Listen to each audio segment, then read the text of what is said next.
Welcome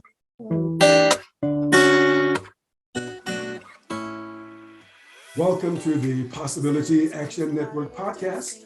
I'm your host, Stephen Middleton, aka Possibility Man. We are committed to bringing you guests who strive to better people's lives and serve as a force for good in the world. Our guest today is Robert Strock. He is truly a Renaissance man. He is a teacher, author, humanitarian, and psychotherapist. He is known for developing a unique approach to communication, contemplation, and inquiry. He promotes conversations on healing globally. He has spoken before the United Nations and contributed to documentaries seen globally. Robert Strock, you're a busy man. Welcome to the show today. Well, thank you very much. It's an honor to be here, and I love Force for Good. Okay, sounds good. That's a great way of saying it. I like it. Hey, look, have a lot of questions, but before that, I want you to remind our listeners and viewers to follow, like, and share this podcast wherever you find it. Your support matters. Our sponsor information is below the description of this show. Hey, Robert, so I know you've done a lot of things in your life. I'm just curious, looking back, did you see yourself becoming a psychotherapist, let's say before you graduated high school? Yeah, I would say I did. I really started off in my original family believing that we were here to love and be loved. I mean, it just seemed obvious. And when I was in my original family, my father was kind of a gifted example of that, where I wouldn't swap my father for any other father in his generation. And my mother was a very dedicated mother, was kind of a bit, what I would call a bit bitchy, and yet dedicated. And so I was mystified. It's like, why are you doing that? Well, you know, why would you use that tone of voice when you don't think I'm neat enough, or I'm not studying hard enough for grades, or I'm not polite enough, or whatever else? And really, from that young of an age, when I started to learn about what therapy I thought was, which it turned out not to be exactly what I thought it was, it seemed natural that it was my nature to want to support loving and being loved, and that being an intuitively obvious thing from a child perspective, and really never lost that perspective. So I would say by the time I was in junior high school, I really thought that something like psychotherapy, maybe it was more spiritual or religious, or maybe it was more in the psychotherapeutic realm, maybe it was in the humanitarian realm. I didn't know which. Uh-huh. So you knew you were a servant, that you were meant to serve in some capacities. But I want to stay with mental health a little longer.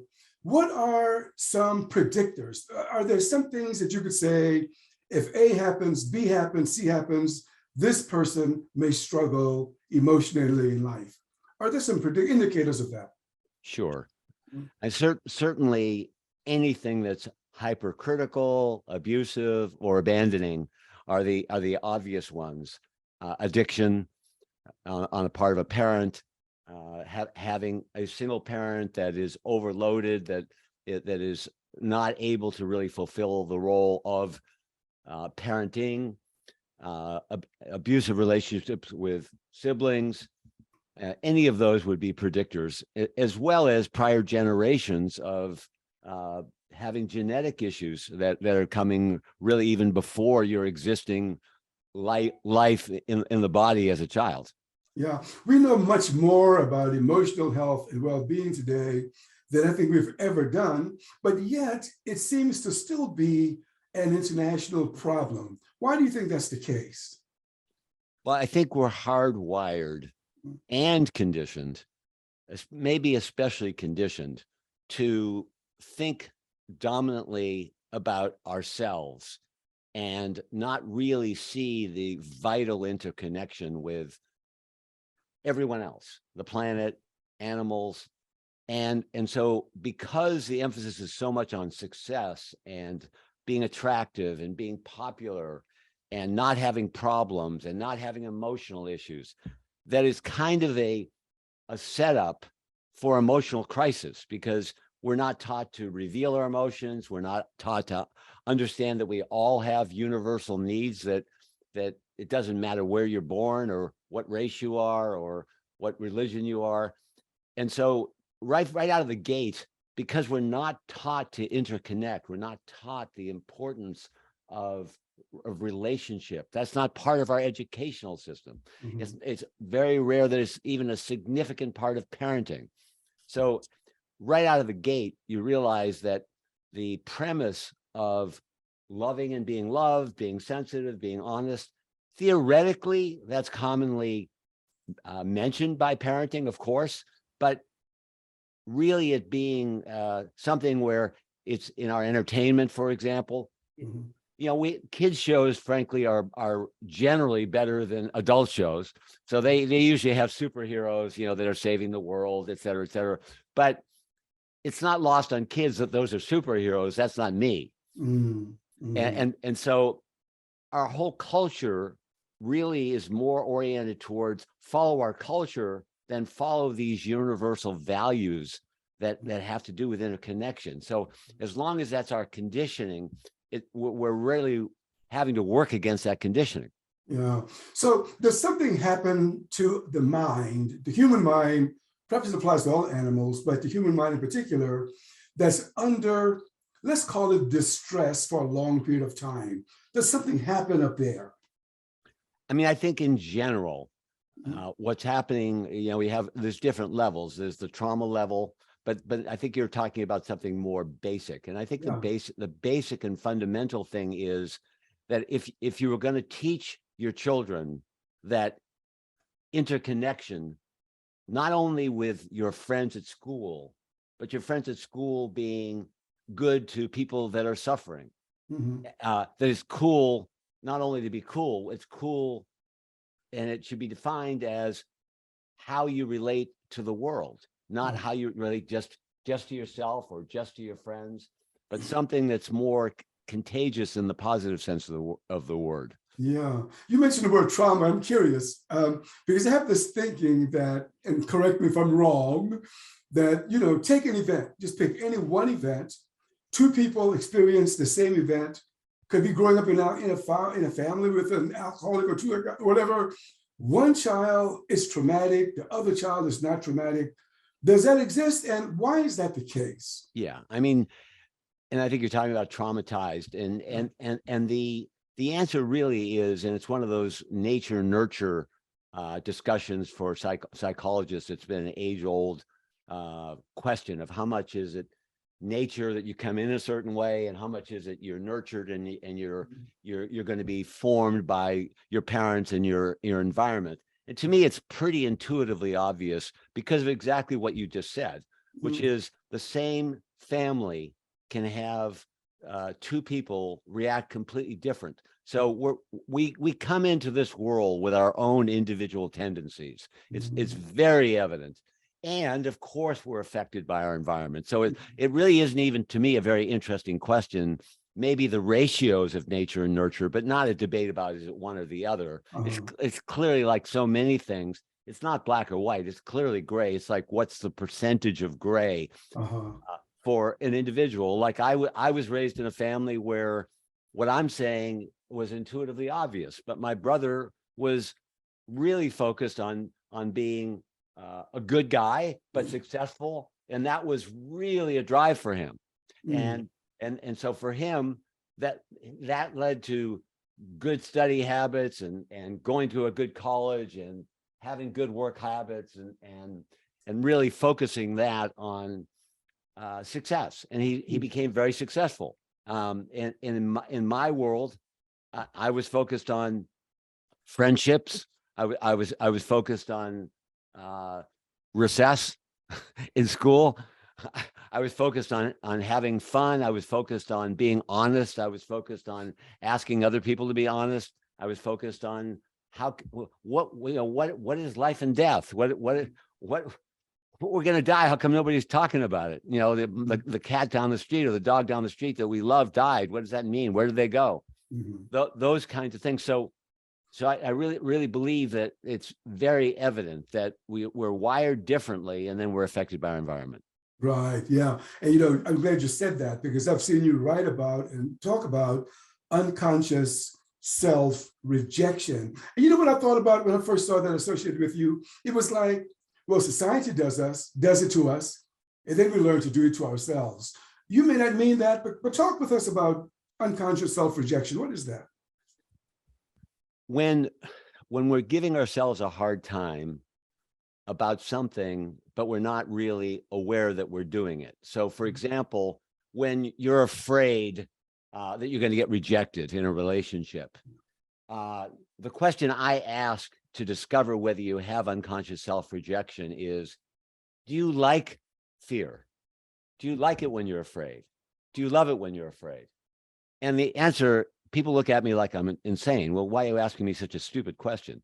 And the reason why I'm asking you a stupid question is to help you identify that, no, I don't like it when I'm afraid of being rejected, and that not liking it and that being upset with yourself, that shame, that embarrassment, that's more problematic oftentimes than the fear of rejection. So it's trying to wake up to another level that is what I consider to be 50% of the cause of suffering is unconscious self-rejection, because you don't really like where you are. You don't, if you're grieving or if you're angry, do you love yourself when you're angry? Now, I'm not promoting acting out anger, but I am promoting that wherever you are emotionally, it's perfectly natural that you're there. We can't really change our feelings. What we can change is how we respond to our feelings.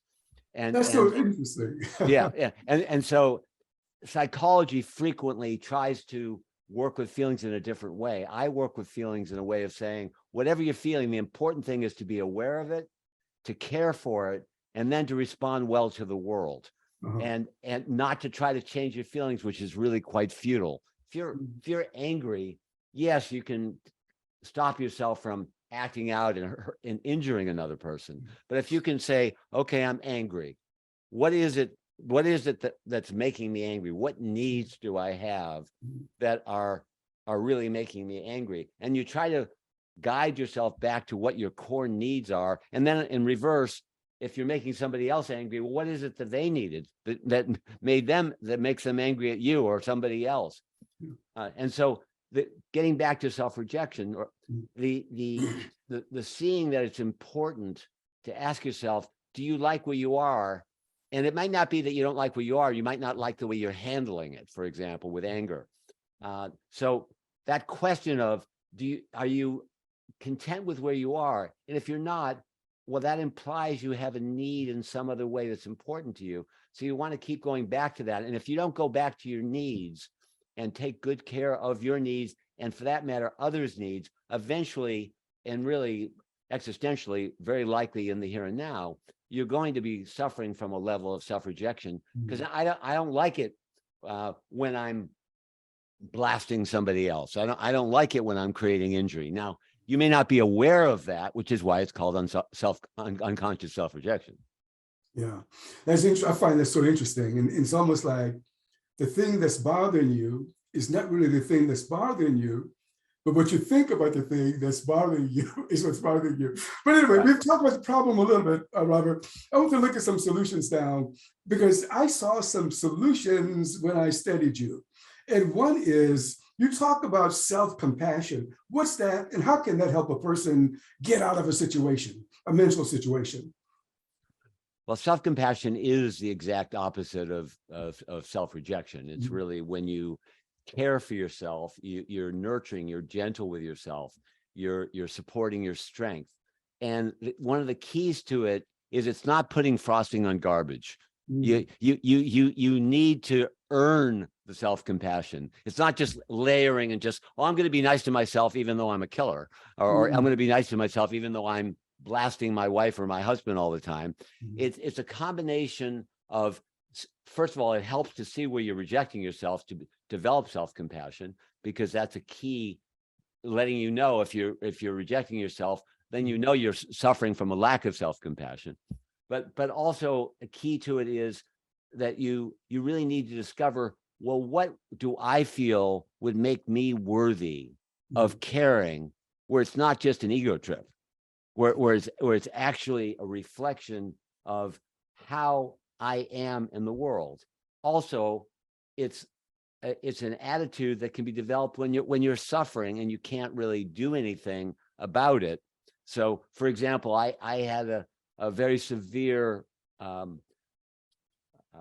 medication reaction to having a transplant, and I was thrown into a state of depression, anxiety, exhaustion. I was sleeping an hour a night for 6 months, and I knew that I couldn't feel what I had been able to feel the prior 50 years of my life. So I was in a state, like many people in certain kinds of trauma, I was in a state of really such profound exhaustion that I couldn't feel all the good feelings I was used to feeling. So in that way, I developed a kind of self-compassion that was called friendly mind. And I couldn't change my feelings, but I could change my thoughts, because thoughts are a lot easier to change than feelings. So I would say things to myself like, you're working harder than you ever have in your whole life, and you can't feel good. So now is really where the rubber meets the road. You've got to see if you can get your mind friendly towards you, even though you can't feel inspired, you can't feel gentleness, you can't feel empathy the same degree that you were before, but you want to. I was in touch with my intention to care was still there. That wasn't changed at all.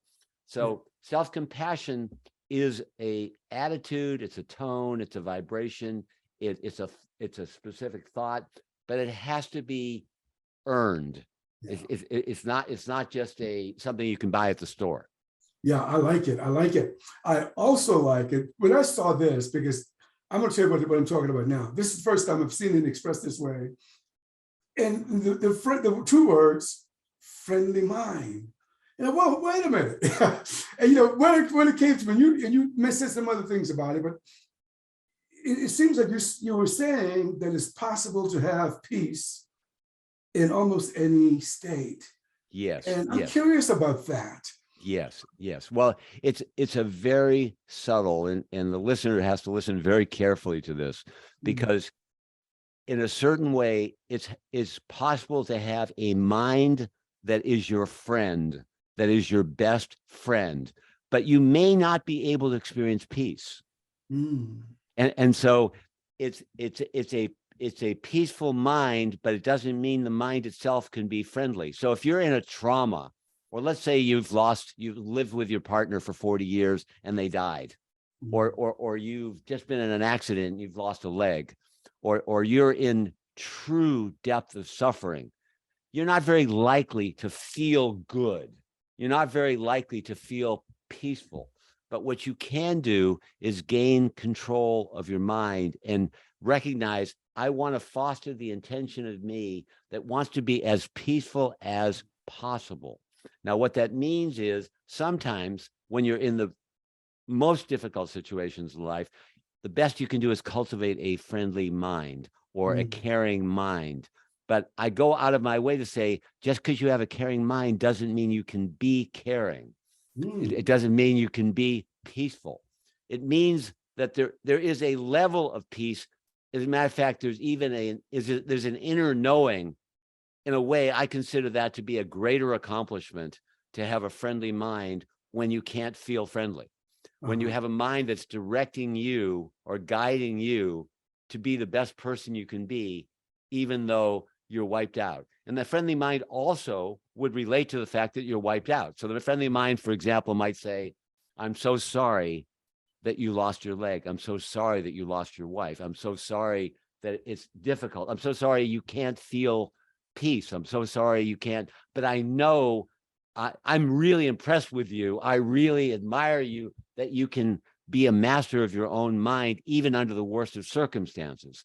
Now, I separate that from what I would call a wisdom mind or a heartfelt wisdom mind, where you are in a normal situation and you can feel peace because your intention is right and you're not in a trauma.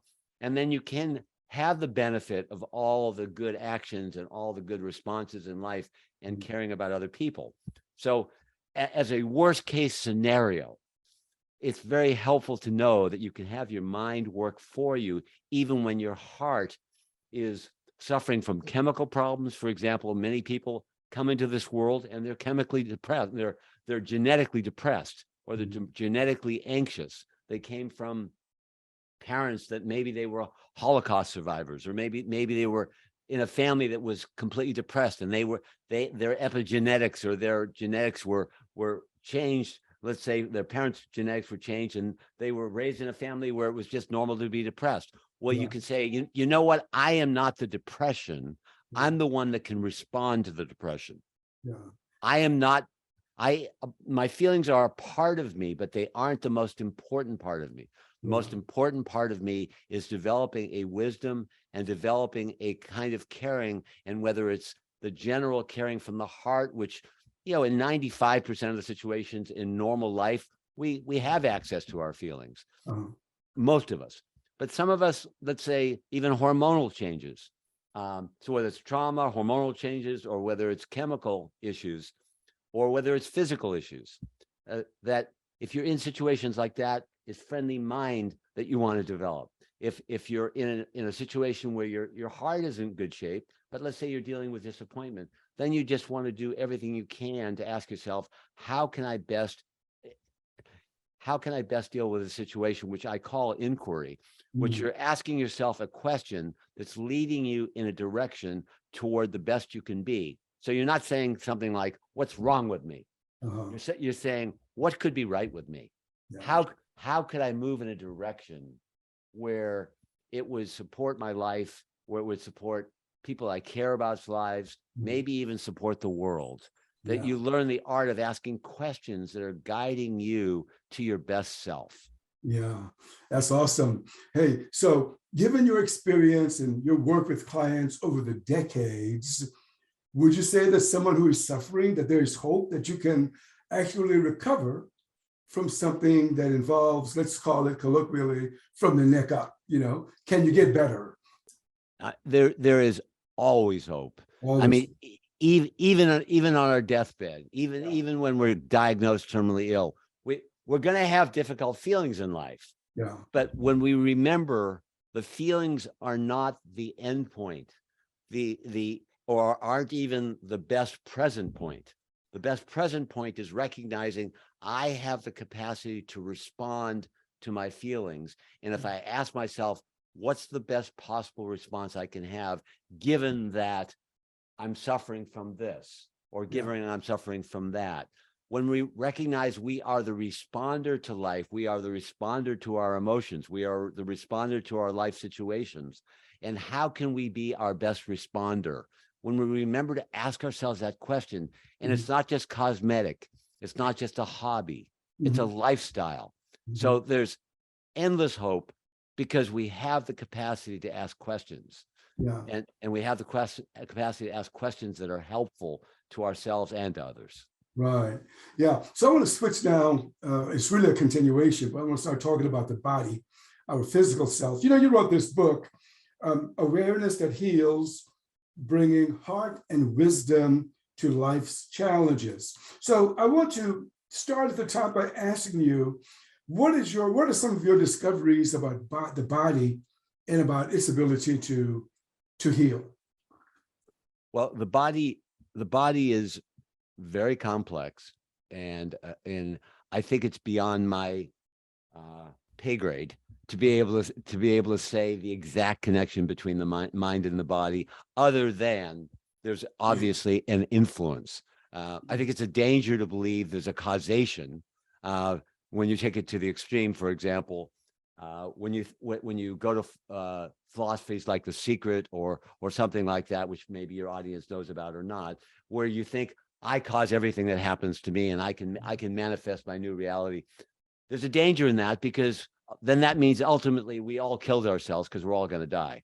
So the importance is I can influence my body by having pure intentions to care for the world, intentions to care for myself. And I see endless influences of people supporting themselves whether it's with going to doctors and being smart about their medical care. That's going to obviously help their body. Whether it's good attitudes and having a caring disposition, that's obviously going to be a healing influence. Whether that's going to be somebody that helps other people, that's going to have an influence in the body. Over my 50 years of experience, I see that as being a common denominator. However, I also see a good deal of people who are really good people who just get sick. Yeah. And they get sick a lot. And you say, why?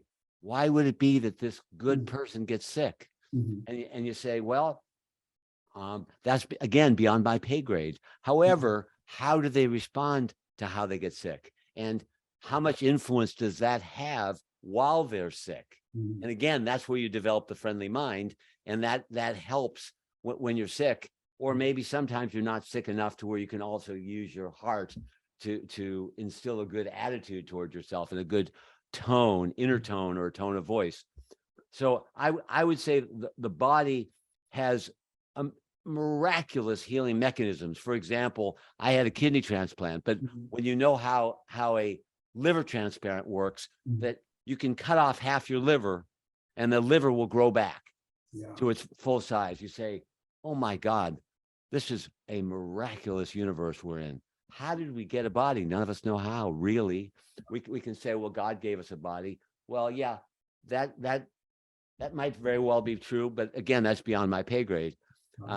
But the fact that life is miraculous, how does the grass grow? How does the body grow? How does the body know how to breathe when we're asleep? So for me, the real key is having an incredible, miraculous reverence for the body and how it knows what to do.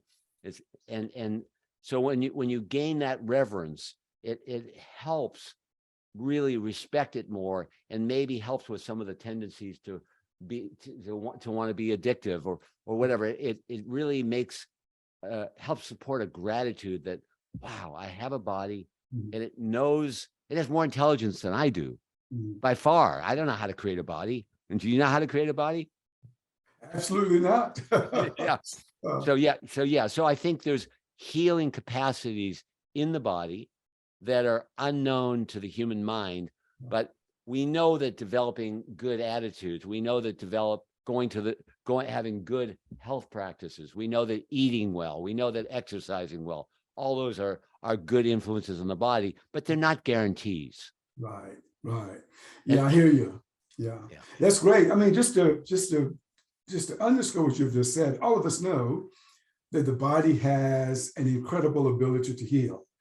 You cut your hand, keep it clean, leave it alone, and Robert, what happens to it? Exactly. Yeah, so we all know that. But you're saying though that the things that we can do to facilitate this process, and you gave us one, I gave us two already. Go to the doctor, Right. The doctor can help. But you also said positive lifestyle changes. Can you take us a little deeper into what you mean by that?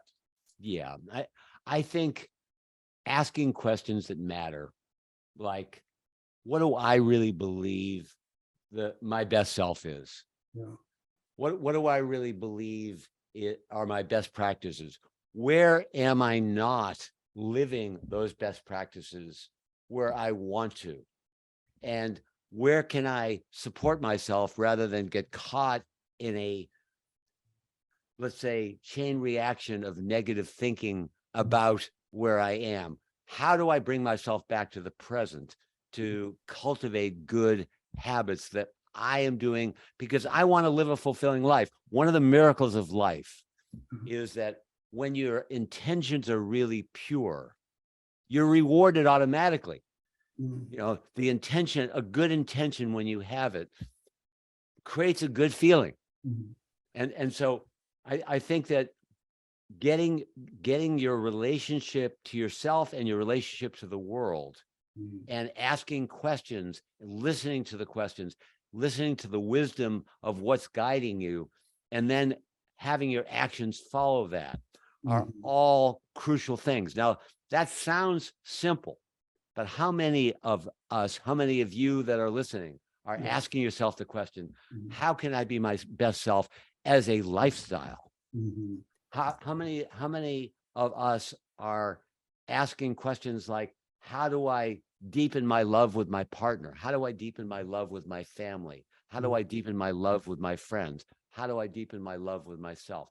How do I do that? And then have the patience to have that be a significant part of our lifestyle. We're not just here to work or not just here to make money. Yeah. This is just not even more of a priority No. than being successful. I think it's a priority to be self-sufficient. I think Yeah. it's a priority not to struggle. But even that, there are many people that are thrown into situations where they're going to be food insecure, no matter what they do. How do I develop an attitude that's a good attitude while I'm in this war-torn country? When I'm in this country that I have to look out to not get killed or raped. So how do I develop an attitude that's going to be the best attitude to deal with whatever situation in life I find myself? Yeah, wow, that's deep. So awareness shows up in your work. First, I have two questions. But the first is, what do you mean by awareness? Yeah. Taking the time to pay close attention to not only what you feel, but also to discover what it is that you need. Also being aware of your environment, being aware of your life situation, being aware of the world, being aware of the issues that are most challenging in the world, being aware of what the role you might be able to play. So to me, awareness is the beginning of everything, because if you're unaware and let's say you're completely unconscious, then you have nothing to work with. So awareness becomes the key catalyst to create motivation and inspiration to live a fulfilling life. So if you're aware of fear, then it becomes natural to say, well, how do I move towards safety or courage? If you're aware of anxiety, how do I find peace? So awareness of especially what I call your challenging emotions, which in the book, I have a list of 75 challenging emotions. And that awareness helps you to be honest with yourself and be aware of yourself, but it also helps you see that that's not the end point. Just because I feel this certain something doesn't mean that that's the end point. Then the awareness can move toward, well, how can I move in a direction? How can I become aware of fostering an intention to move toward well-being or toward healing? So awareness starts with aware of the challenges is generally where I focus awareness, and then awareness of the outer world and awareness of the possible intention to move in a direction in my life that's going to allow me to move in a direction that's going to be fostering a sense of well-being. Yeah, yeah. In your book, you've talked, and elsewhere, you've talked about the practices of awareness that heals. And I think you've listed some of them. I think you've mentioned 8 practices that heal, but can you just share just a couple with us? Sure. So as you said, awareness is a practice. The intention to heal is finding a place inside you that wants to care. So just take a moment, say, okay, can I find a place inside my heart that wants to care? And is that what I would consider, and the I is you, because I'm not important, you are. I'm important, but in this conversation, I care more about you than I do about me. So can you find a place inside you that wants to care?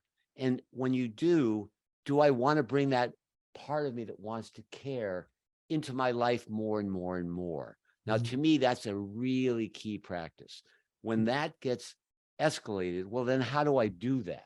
Well, I start asking myself questions. How do I do that?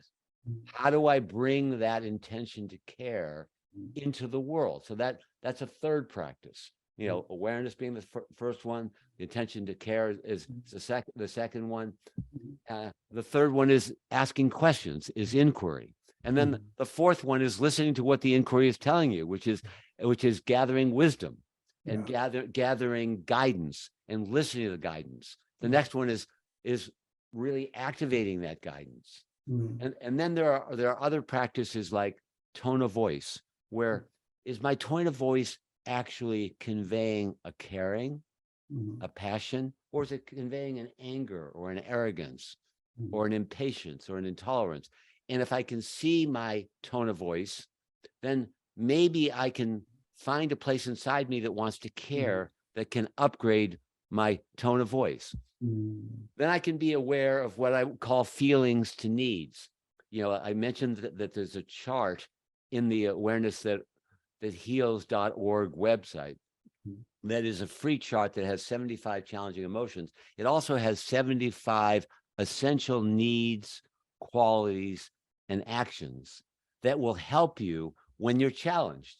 So if you become more aware of what is challenging you in this moment or in the next moment, then you can look at the second chart and become more literate about what your emotions are and what your needs are, because most people don't even easily separate out their emotions from their needs or the actions that will help them move towards a greater sense of well-being and a greater sense of interconnectedness with others.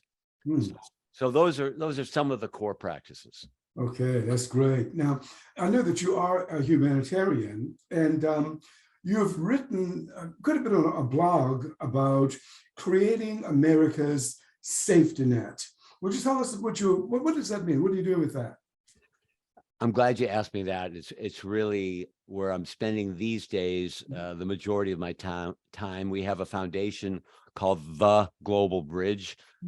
And the Global Bridge's basic work is bringing the bottom economic sector up through training and through creating community. Right now, we have a central project. We're working with the largest homelessness provider in Los Angeles that is housing 5,000 people and is working with the federal government and the state, and has asked me to bring my knowledge of regenerative agriculture, which is a kind of agriculture that benefits the planet because it actually pulls carbon down from the atmosphere, and create a sense of community with housing that's a lot less expensive. So we're supporting using modular housing, which costs about a quarter of the housing. We're supporting changing the regulations that are set up right now for homelessness, which right now only approve a 1-bedroom, 1-bath with a kitchen in each unit, which is utterly inefficient. So in California, for example, to house one person for permanent supportive housing, it costs $800,000. Whoa. We're able to do it for $50,000.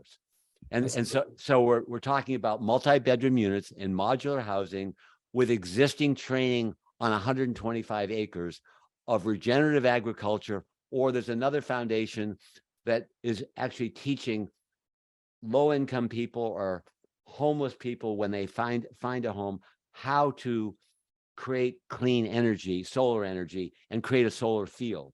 Wow. So creating communities outside of major cities where they're low-income communities, where they have a sense of having a home that's quite inexpensive to maintain. The government or philanthropy have to be the creators of this opportunity, but it's not a giveaway. It's asking the people to work to their capacity. So people, for example, that are on the higher functioning end of homelessness are the people that we're recruiting for the regenerative agriculture. There are other communities that, let's say, really are addicted to drugs or are addicted to alcohol. So we're talking about creating communities inside the city or outside of the city. The outside of the city isn't legal in California yet because they only allow it for farm worker housing. So that's why we're starting off with regenerative agriculture. But ideally, it would be both inside and outside the city, where there'd be specialized communities where the needs would be addressed directly. So if you had a community of addiction to drugs, you'd have experts on site dealing with people that are in nice housing, but it would be so much less expensive than a psychiatric hospital and so much more dignified. And they have spaciousness and they have nature to be in. And there's no reason why we can't have communities there are hundreds of millions of acres of agricultural land that isn't being used for agriculture. That's just dead land.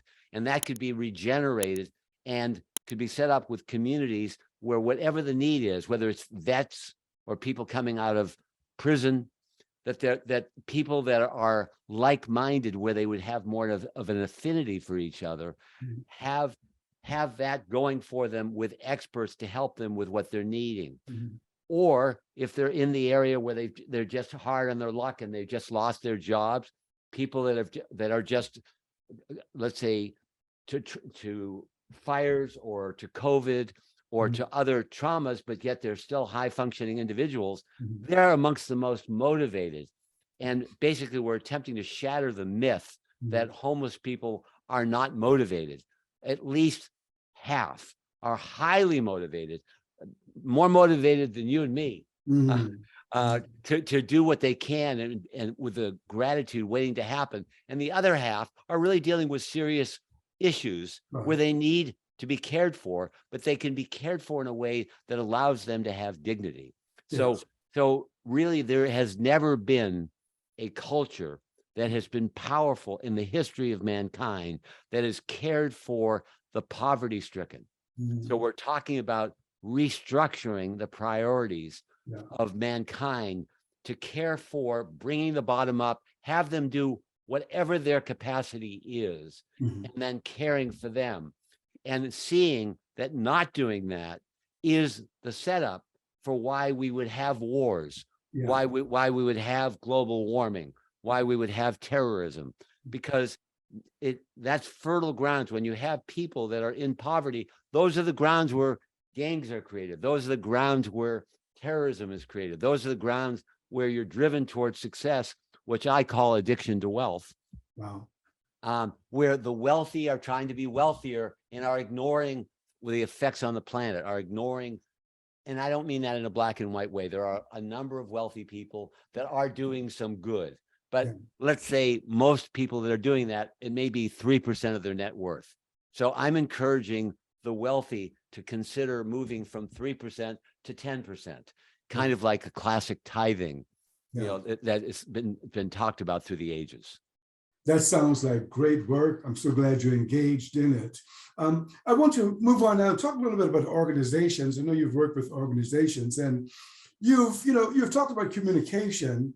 And when I saw that you talk about, your style of communication that you advocate, the first thing that came to mind was the book from a few years back, Nonviolent Communication. What do you mean by communication, or your approach to communication? And does it have anything to do with nonviolent communication? Well, it's really, really, I'm sure not a coincidence that you're asking that. One of the mind blowers to me as a psychotherapist was that there was not a separation between feelings and needs. And nonviolent communication is rooted in separating out feelings and then helping yourself go toward your needs and the needs of others. And Marshall Rosenberg, who's the founder of nonviolent communication, isn't even a psychotherapist. So there is no psychotherapist that I'm aware of that is certainly well known that has separated out feelings and needs. And so, yes, very much so. The communication, from my vantage point, it's perfectly natural for you and I to talk about, well, what challenging feelings are you going through? And how do we support you to take good care of your needs? And how do you support me? And that's the root of all my friendships. I believe everyone out there listening, who do you trust the most to share what's difficult for you, that would be able to not just, gee, I'm really sorry that's the case. No, it's more like, well, that might be a starting point. And then you might say, how can we support you? And to me, that's the pinnacle of communication. That's the pinnacle of friendship. Marshall Rosenberg brought his work to international communication and international mediation, which from my vantage point, it should be nuts and bolts of psychology. To me, that should have been in my freshman year of college, where you're saying we have feelings and we have needs.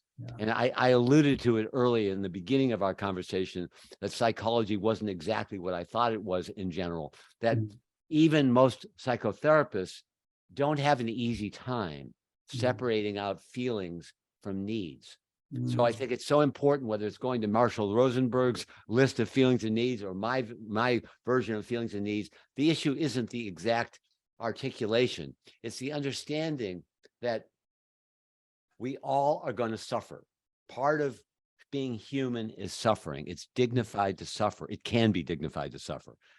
And so recognizing that it's okay, whatever you feel, but then you want to be that responder that's looking at, how do I best take care of myself? How do I move toward my needs? And that really is what the NVC, or nonviolent communication groups, are throughout the world. Yeah. Hey, look, so what did you say to some of the members of the United Nations?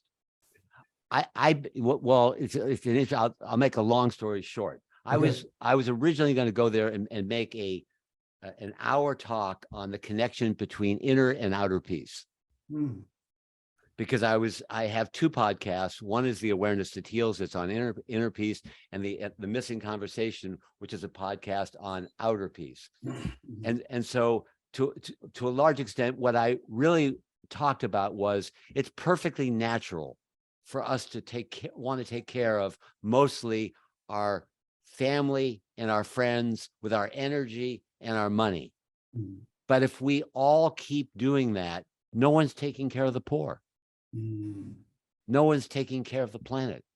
So those of us that have some extra resources or extra time, we need to see that we're in the 21st century, where the world is potentially dying, where our country's democracy is threatened.